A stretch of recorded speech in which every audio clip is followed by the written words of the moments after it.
Maithili express की शानदार प्रस्तुति।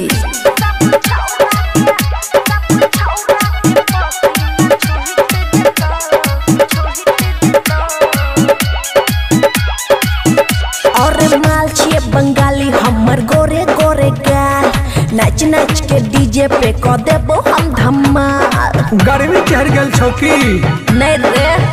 और माल छिए बंगाली हमर गोरे गोरे गाल, नाच नाच के डीजे पे क देबो हम धमाल। सब छौरा के पसीना छूट जेतो, टोली में चोली सकतौगे। ऐसन बात है का?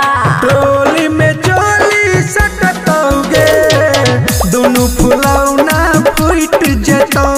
टोली में चोली सकतौगे, दोनों फुलौना फूट जेतो। डीजे सुमित सतीश रईमा, सुमित सतीश रईमा।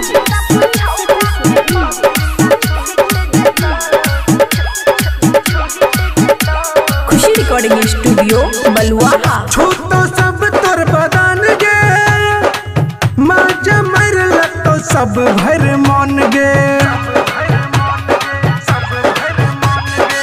छूतो तोर सब गोरे बदन गे, माजा मरल तो सब भर मन गे। सुने है रे छौरा हमर एक टाटू बात, फिर मैंने नाचबो हम भैर भैर रात। नोट दबही त लहंगा उठ जतो, टोली में चोली सकतौगे।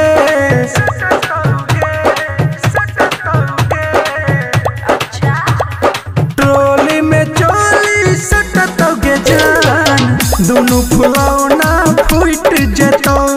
टोली में चोली सकतौगे जान, दोनों फुलौना फूट जेतो।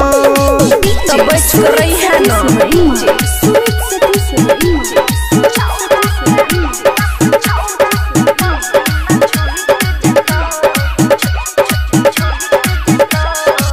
तोहर जवानी नहीं बचतोगे, आगे पीछे सब सटतोगे।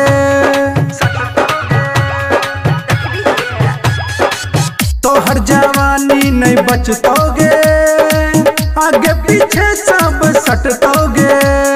चलतो निशानी राजा तोहर हिटलरी, खुशी यादव कर दे तो पूरा गरबरी। तोरा डीजे के टायर टूट जतो, टोली में चोली सकतौगे। त धमाका है तो कनी बच कर रही है। टोली में चोली सकतौगे, दोनों फुलौना फूट जेतो। टोली में चोली सकतौगे, दोनों फुलौना फूट जेतो।